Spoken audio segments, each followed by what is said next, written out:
Meu corpo não é mais o mesmo. Não chegaram a me recomendar um psiquiatra. Nossa, eu sempre tive uma TPM tão ruim, tão forte. A minha adolescência foi tão difícil. O que está acontecendo comigo agora? Mulher adulta e madura. Tô tendo emoções como se fosse uma adolescente. Parece que é uma segunda adolescência, sabe? Não, e eu ganho de peso. Não faço nada na minha vida, não mudo nada na minha dieta e eu não paro de engordar. Parece que eu engordo só de respirar. E você achou que o final da vida reprodutiva seria fácil, né? Bem, não é fácil para todas. Então hoje eu vou falar sobre a perimenopausa, que é uma transição da sua vida reprodutiva para a menopausa. Algumas mulheres vão passar bem por esse período, porém outras vão ter dificuldades enormes.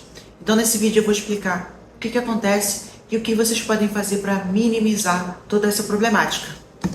Vamos lá?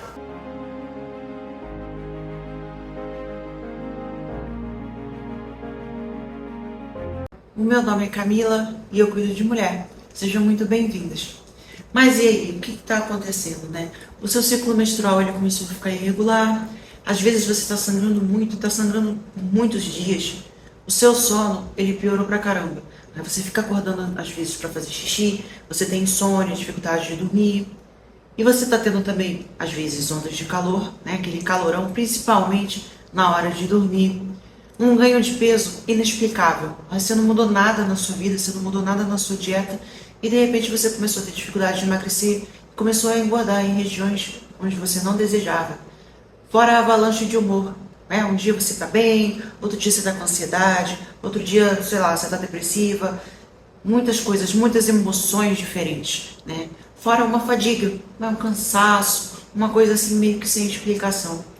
Vocês estão se sentindo dessa maneira? Alguma dessas coisas aqui você se identificou? Você se identificou? Seja bem-vinda à perimenopausa, uma segunda adolescência. Se vocês estão acompanhando a minha série de vídeos da saúde hormonal feminina ao longo da vida, eu comecei falando sobre a adolescência e vocês vão se identificar com muitas coisas que eu falei ali, lá no comecinho da adolescência, agora na perimenopausa, nessa transição da vida. Então, assim, na perimenopausa acontecem várias mudanças endócrinas e neuroquímicas no seu cérebro. E isso pode afetar muito a comunicação hormonal e o seu bem-estar, causando todos esses problemas. E entendam que a perimenopausa, ela não é uma doença, tá? Ela é uma transição. Só que para algumas pessoas, ela pode ser pior. E isso vai acontecer muito por várias questões que eu vou explicar agora para vocês. Então segura aí. Vamos ver o primeiro slide aqui. Preparei meio que uma videoaula. Vocês estão vendo aí, né? A primeira coisa que marca a perimenopausa é um declínio de fertilidade. O que isso significa? Quando a gente nasce, a gente tem uma certa quantidade de óvulos, tá? A gente já nasce com os nossos óvulos. E quando a gente começa a nossa período reprodutivo, a gente vai perdendo, né, os óvulos ao longo do tempo. Por seleção natural, a natureza, ela sempre vai colocar as melhores coisas primeiro, tá? Entendam.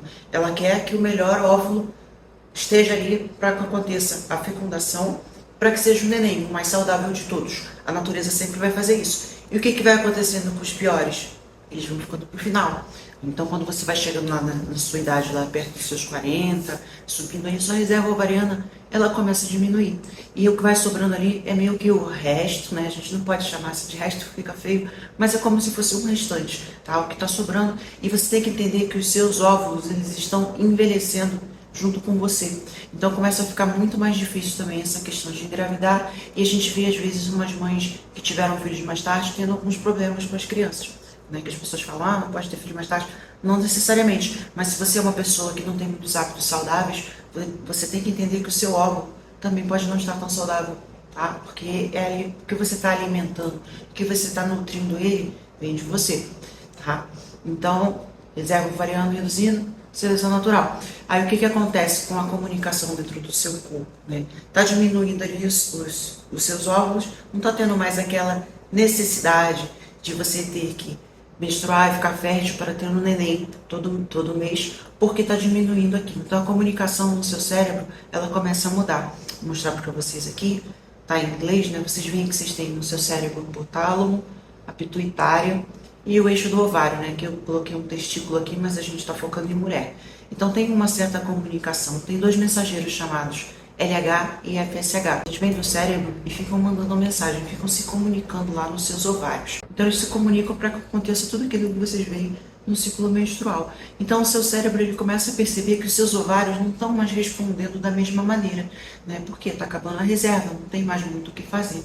E aí o seu cérebro vai lá e pega esses dois mensageiros e começa a subir mais eles, começa a mandar mais eles, para poder ter uma comunicação, para poder ter uma resposta melhor dos seus ovários. Só que como está acabando a reserva, isso não acontece muito.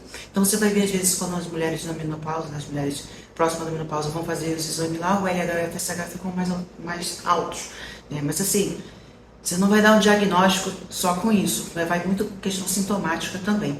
Então a gente vê assim que falam que o seu estrogênio começa a reduzir, mas não é necessariamente isso que acontece na perimenopausa, tá, pessoal? O que acontece com o seu estrogênio, né, o seu estradiol principalmente, é que ele começa, flutuar. E flutua pra caramba. Se vocês lembrarem o vídeo da adolescência, eu falei que a adolescente, ela tem essa flutuação, por isso que ela fica lá cheia de humores diferentes. E é isso que começa a acontecer com o seu estradiol, tá? Por causa desse problema de comunicação que está acontecendo com seus ovários e com o seu cérebro, tá? Então o estradiol começa a ficar meio louco, que deixa você louca também. E isso marca uma coisa muito importante, a queda de progesterona.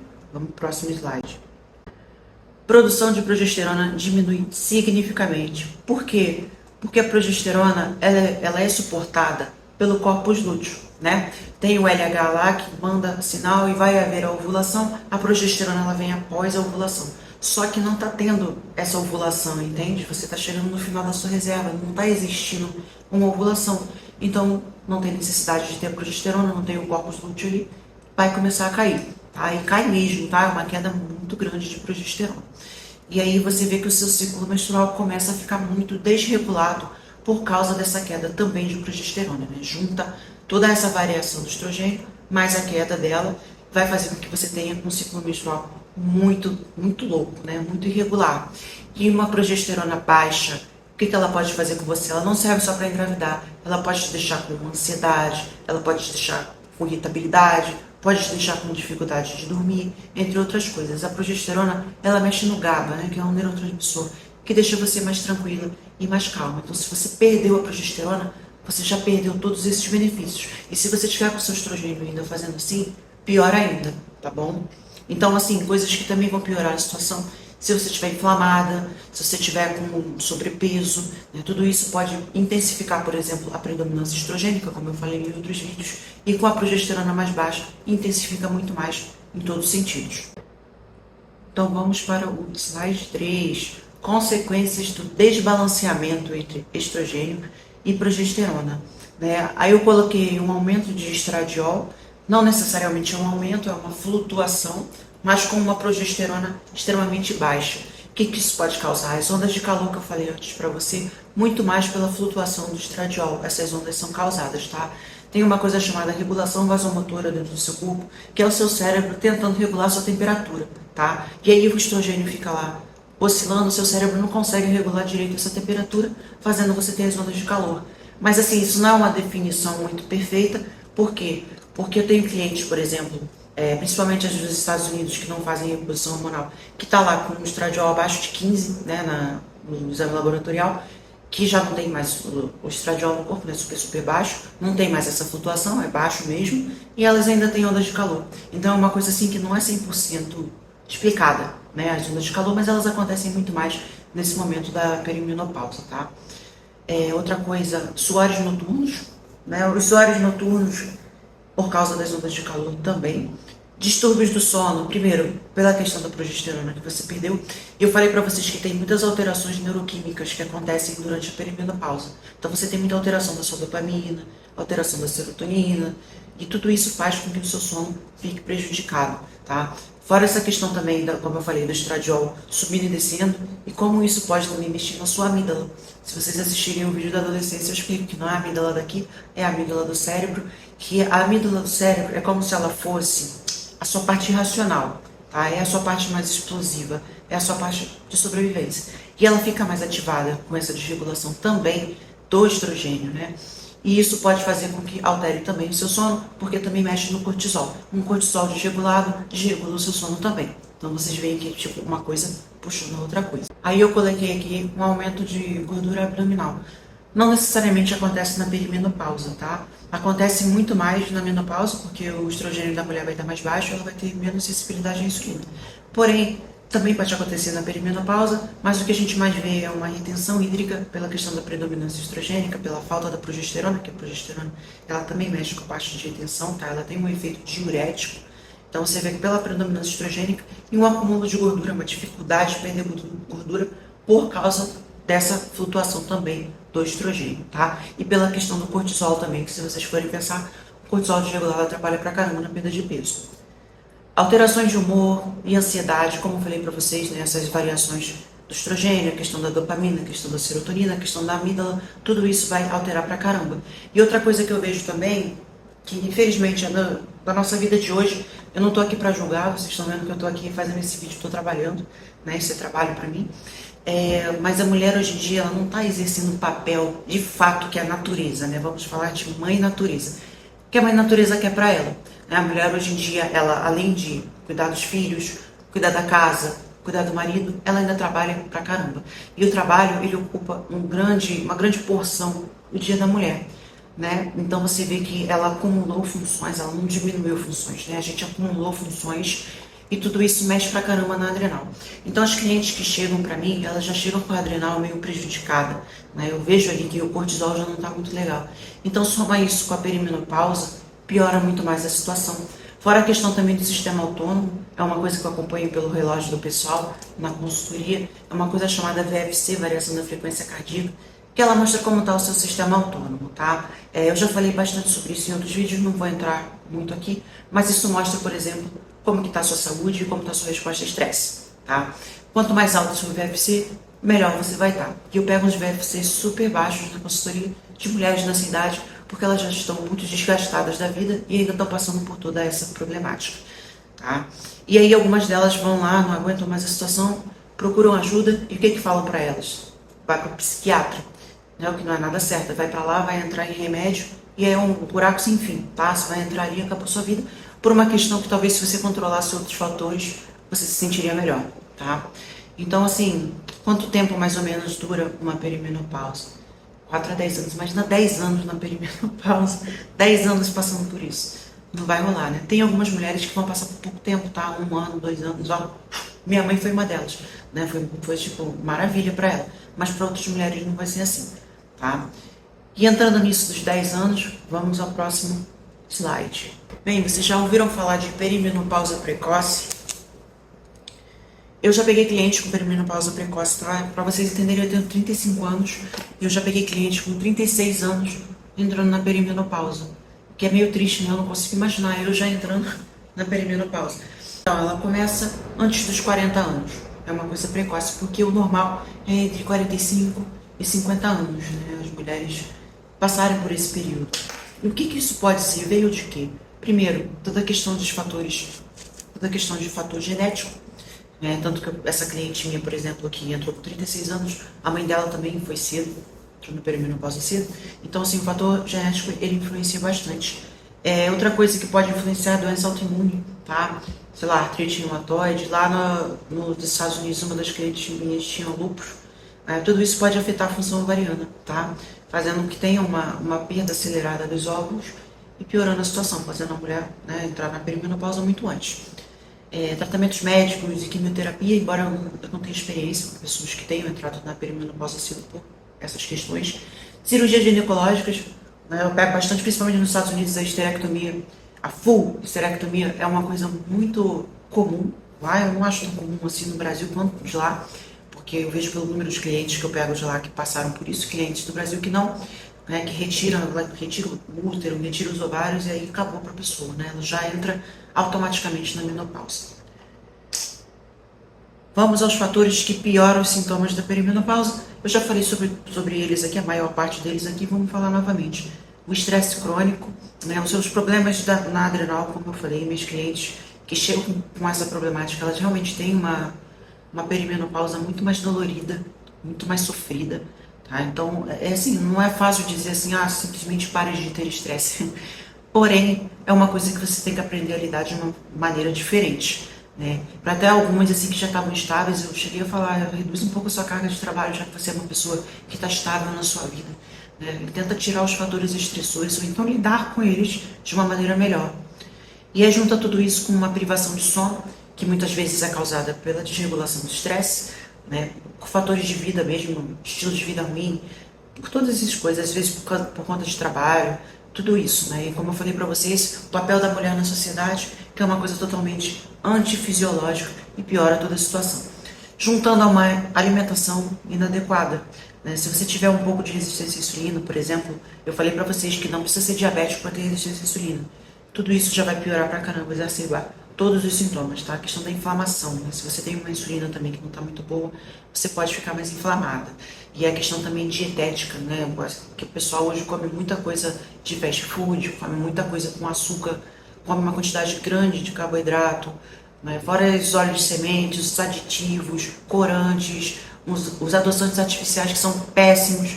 As pessoas, elas fazem uso disso, muitas vezes até por falta de conhecimento, o que exacerba toda essa problemática. Como eu falei, sedentarismo, falta de exercícios, né, tudo isso vai afetar principalmente também aquela questão da produção da serotonina e tudo mais. Uso excessivo de cafeína, eu não acho que cafeína ela é um problema, eu não acho cafeína um grande problema, porém, dependendo de como tiver a adrenal da pessoa, a cafeína em excesso ela vai atrapalhar pra caramba. E lembre-se que a meia-vida da cafeína, ela pode ser longa. Então, às vezes, se você tomar um café muito tarde, pode afetar pra caramba o seu sono, né? Aí, seu sono às vezes não tá muito bom, você ainda toma alguma coisa que vai piorar a sua situação. Uma coisa que eu vejo muito, álcool na consultoria, né? Eu só dou consultoria pra mulher e eu vejo pra caramba muitas clientes que elas bebem o álcool. Ele é uma neurotoxina, tá? As pessoas só se preocupam com a caloria do álcool, ou às vezes com detox no fígado, mas ele é uma neurotoxina. Ele pode afetar o seu cérebro, tá? O seu sistema nervoso central. Exposição a xenoestrogênios. Isso aí eu falo pra caramba nos vídeos. Isso daí pode aumentar pra caramba a sua predominância estrogênica, tá? Porque eles podem agir como disruptores endócrinos e imitarem o estrogênio dentro do seu corpo. Então é uma coisa que vocês têm que prestar atenção. Eu sempre falo, toda hora eu falo de maquiagem, falo de cosmético, falo de, enfim, N coisas que vão ser disruptores, que vão piorar a situação.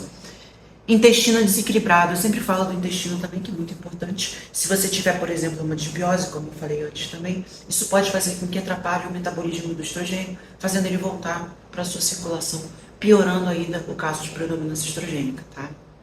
E aí, Camila, mas o que fazer, né, para melhorar essa situação?